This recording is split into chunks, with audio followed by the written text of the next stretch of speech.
The sun burned high above the city of Asaba, casting golden streaks of heat across the busy market square. Traders called out to passers-by, children ran about with dust swirling beneath their feet, and the scent of roasted maize, fried akara, and freshly cut pineapples lingered in the air.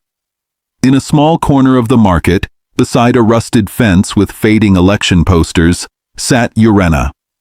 A young woman of about 24, she arranged her tray of fruits with care. Bright oranges, red apples, bunches of banana, and slices of watermelon neatly packed in transparent nylons. Her skin glistened with sweat, and her wrapper, tied tightly around her waist, was worn but clean. Welcome to Afrotales TV, your home for rich, exciting, and inspiring stories from around the world. Today's story will touch your heart and keep you hooked till the very end. If you're new here, please hit that subscribe button and turn on the notification bell so you never miss any of our amazing stories. Urena had been selling fruits for 2 years, ever since her father died and her mother took ill. School became a forgotten dream.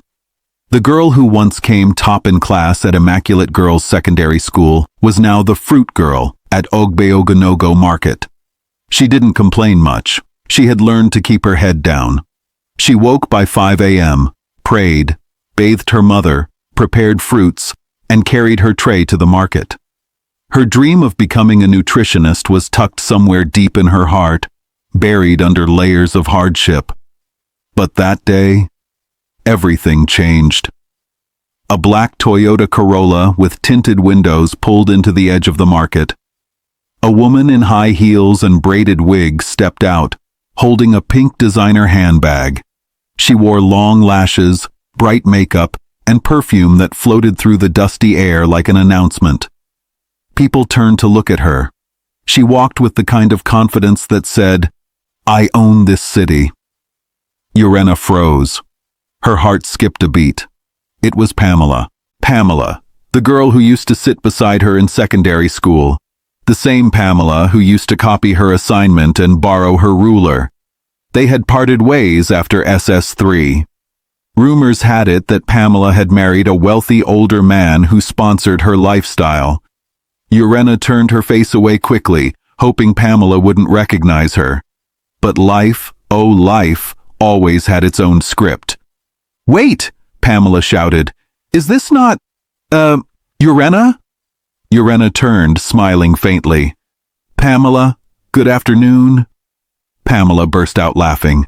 "Jisoo!" She clapped her hands. "So you've been here selling fruits all these years? What happened to you?" The crowd began to gather. Market women paused to watch. Some chuckled quietly. A few shook their heads. Urena stood still. She tried to swallow her shame. "I used to think you were smart-o," Pamela continued loudly. "Always coming first in class, always answering teacher's question. Look at you now. Is it mango that you're answering here?" People laughed. Even the Okada men near the junction giggled. Pamela walked closer and picked an apple from the tray. "Haba! You can't even afford a table? Still bending like a village girl. This one is rotten sef." Before Urena could react, Pamela pushed the tray with her bag. The fruits scattered. Oranges rolled into the gutter, bananas smashed on the ground, and one nylon of pineapple burst open and stained Urena's wrapper. Gasps filled the air. "Pamela, why?" an elderly woman cried. But Pamela just hissed and walked back to her car, laughing as her heels clicked against the concrete. Urena knelt, trying to gather the fruits, her hands shaking. Her chest rose and fell with quiet sobs. She didn't shout, she didn't curse. She just wept, softly, like someone used to pain. An old man walked by and dropped a 50 naira note beside her. Others followed. A young man wearing a faded NYSC shirt approached and said, "Sister, don't cry. You will rise one day." That evening, Urena went home with her torn tray, a bleeding heart, and a little over 1,300 naira. But that night, something else happened. She didn't know that a man had been watching, Mr. Raymond, a civil servant who often passed the market on his way to work. He had seen what happened from a distance. He had seen her calmness, her humility, and something in his spirit refused to let it go. The next day, he returned to the market and waited until she came. "Excuse me, young lady," he said, removing his sunglasses. "Can I talk to you?" Urena looked up. "Good morning, sir. Yes. I saw what happened yesterday. That woman, she embarrassed you." Urena smiled weakly. "It's nothing, sir." Raymond paused. "Do you still want to go to school?" She blinked. Her lips trembled. "Yes," she whispered. "It's all I ever wanted. Come and see me in my office at Summit Junction. I want to help you." And so began a new chapter. Mr. Raymond enrolled Urena in a diploma program in nutrition and dietetics at the Polytechnic. He paid her fees and gave her money to support her mother. He even found her a flexible part-time job with a supermarket chain, where she packaged fruits and smoothies after class. Urena excelled. Her lecturers noticed her brilliance. She was disciplined and quiet, never missing classes, never mixing with gossipers. By the end of her 2-year diploma, she graduated top of her class. Mr. Raymond then helped her secure a scholarship for a degree program in Enugu. By the time she turned 30, Urena had finished her master's in public health and started a small startup called FruitWise, a health-conscious smoothie and fruit delivery service in Asaba. The business grew fast. She hired young graduates. She partnered with hospitals. She opened branches in Awka, Wari, and Benin. Within 4 years, she had become a respected entrepreneur. Magazines interviewed her. Radio stations invited her to talk about wellness. Investors flew in from Lagos to meet her. One day, she was invited to speak at a businesswomen's conference at Grand Hotel, Asaba. Wearing a flowing orange gown and silver heels, Urena stood on stage, holding a microphone. She began her speech. "I used to sell fruits in Ogbeogonogo market. One day someone poured my tray away and mocked me in public. I cried, but I didn't stop. Today, I am the CEO of FruitWise." The crowd gave her a standing ovation. Outside the hotel, someone was watching through the glass door. Her makeup was smudged, her clothes wrinkled, and her spirit broken. It was Pamela. She didn't clap. She didn't smile. She just stared, with disbelief. Pamela had lost her job as a hotel manager in Port Harcourt after a scandal involving a guest. Her marriage had crashed. She had returned to Asaba with nothing but 2 children and regret. She had been looking for jobs for months. The next morning, she walked into the FruitWise office with her worn CV. She approached the receptionist, unsure. "Good morning. I want to apply for a job." The receptionist smiled. "Do you have an appointment?" "No, but I heard you're hiring." "Hold on, let me check if the CEO can see you." A few minutes later, the receptionist returned. "Ma'am, please go to the second floor, office 2A. The CEO will see you now." Pamela walked in nervously, clutching her bag like a shield. When she opened the office door, she froze. Seated behind a glass desk, in a smart suit and braided hair, was Urena. Their eyes locked. The past came crashing back like a wave. Pamela's lips parted. "Urena?" "Yes," Urena replied calmly. "Have a seat." Pamela's knees wobbled. She sat slowly. The office was silent. For the first time in her life, Pamela had no words. She looked around the office. The plaques, the staff photos, the framed article that read, "From Market Girl to Millionaire CEO." Urena folded her arms and leaned back. "So, you want a job?" Pamela nodded slowly. "Yes, please." A long pause. Urena sighed and looked out the window. She remembered that day at the market. The laughter, the tears, the scattered fruits. Then she turned back to her. "Tell me, Pamela, why should I help you?" Pamela's eyes filled with tears. The table had turned. And this was just the beginning. Pamela sat stiffly in the leather chair opposite Urena. Her hands clutched her bag so tightly, the skin on her knuckles turned pale. The silence in the CEO's office was louder than thunder on a rainy night in Oguashi-Uku. The walls, painted cream with golden trimmings, held no pity.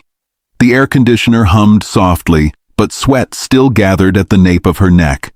Urena remained calm, her expression unreadable. She tapped her pen lightly against the table.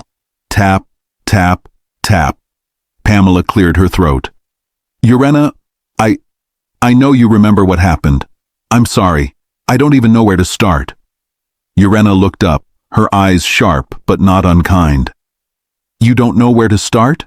She said softly. Start from the part where you scattered my fruits, or the part where you made the whole market laugh at me like I was less than a human being. Pamela looked down in shame. I was young. I was foolish. I thought my life was already perfect. I didn't know. Her voice cracked. That table's turn. Urena inhaled deeply, then dropped her pen. Pamela, you were not just foolish. You were cruel. You humiliated someone who had done you no wrong. I know, Pamela whispered. And now you want a job in my company. My company. Pamela's voice trembled. I have nowhere else to go. My children, they're hungry. I've knocked on so many doors. Nobody wants to hire me. I don't even have transport to go back home. Tears rolled down her cheeks. I lost my job. My husband threw me out. I was too proud, too blind. Urena, please, I'm begging you. The room fell silent again. Urena stared at her for a long moment. She saw something she hadn't seen before. Brokenness, humility, pain. Then slowly, she stood up and walked to the window. She looked out at Asaba, the bustling roads, the school children crossing, the traders pushing barrows of oranges, the women hawking okpa. Life taught me a lesson, Pamela, she said, still facing the window. It taught me that God lifts people in his own time. When you mocked me, I wanted to die. But it was also the day my story began to change. She turned back. If I give you a job, it's not because I've forgotten what you did. It's because someone helped me when I was down. And I want to be that person for someone else. Pamela raised her head slowly, eyes wide. You'll help me? She whispered. Urena nodded. Yes, but not out of pity. I will help you because mercy is stronger than pride. Pamela broke down and sobbed. Thank you. Thank you so much. Calm down, Urena said. Go downstairs. Ask for Mr. Ibe. He's the head of HR. Tell him I said to assign you as a junior admin assistant. Starting salary is 80,000 naira monthly. If you're serious, you'll grow. Pamela nodded, wiping her face. I will. I promise. You won't regret this. As she left the office, her shoulders shook with silent gratitude. Weeks passed. Pamela began her new role at Fruitwise. She reported early. She stayed late. She typed letters. She cleaned storerooms. She learned how to process fruit orders and assisted with packaging smoothies for deliveries. The other staff knew who she was, and some whispered, but Urena warned them clearly. Anyone who mocks her is mocking me. Let her breathe. Pamela grew humble. She stopped wearing heavy makeup. She no longer bragged or walked with her nose in the air.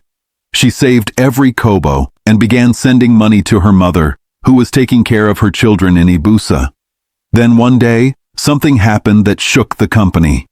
A major investor from South Africa pulled out of their partnership deal without warning. The company faced a possible loss of N12 million. The head of strategy, Mr. Chucks, resigned in the heat of it. Panic filled the office. Staff whispered in corners. Urena called emergency meetings. Deadlines were missed. Clients began to complain. One night, after most staff had gone home, Pamela stayed behind in the copy room.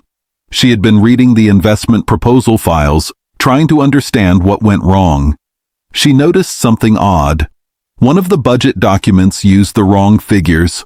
There were mismatched amounts under projected profit margins. She took the file and highlighted the errors. The next morning, she approached Urena carefully. "Good morning, Ma.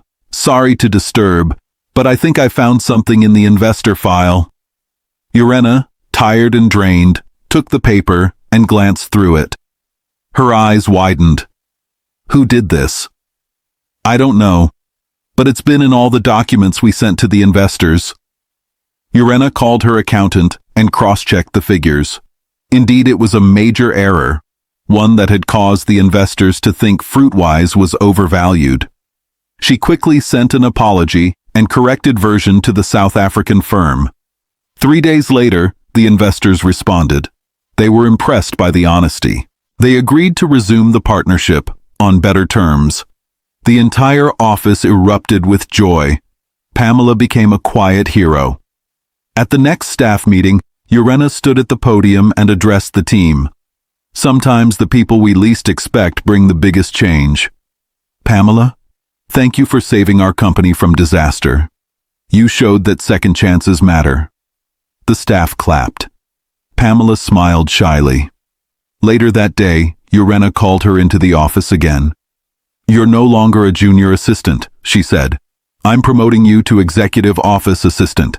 Salary, 130,000 naira. And next month, I'm sending you to attend a business training in Lagos." Pamela gasped. "God bless you, Urena. I don't deserve this." Urena smiled. "Maybe not. But grace doesn't look for who deserves. It just flows." They both laughed. This time, not with mockery, but with healing. A year later, Pamela's children had moved back to Asaba. They lived in a small apartment she could now afford. She enrolled her daughter in school and registered her son for WAEC lessons. As for Urena, her business had expanded into Abuja. She was awarded Young Entrepreneur of the Year, and her TED Talk on rising from the mud went viral across social media. One morning, she received a call from a man in Lagos who wanted to buy a 40% stake in Fruitwise. She declined politely. "Fruitwise is my baby," she said, "and I'm not done raising it." But the most beautiful moment came one Sunday morning. Urena visited her mother's grave at Ogwashi Uku, laying fresh flowers and cleaning the headstone. As she knelt to pray, she whispered, "Mama, they laughed at me, but you said I'd rise, and now I've risen." She stood, wiped her eyes, and smiled toward the sky. The breeze that blew through the trees felt like a hug from heaven. And somewhere far away, under the same sun, Pamela prepared for a Fruitwise seminar, wearing her neatly ironed uniform and clutching her new business planner. Life had taught them both. Pain does not last forever. And tables? They turn. Moral lesson: never look down on anyone because of their present condition. Life has a way of humbling the proud and lifting the humble. Treat everyone with kindness. You never know who will rise tomorrow and become the hand you desperately need. Thank you for watching this story on Afrotales TV. If you enjoyed it, please give it a thumbs up, leave us a comment, and share with friends and family. We have more beautiful stories coming your way, so subscribe and stay tuned. See you in the next one.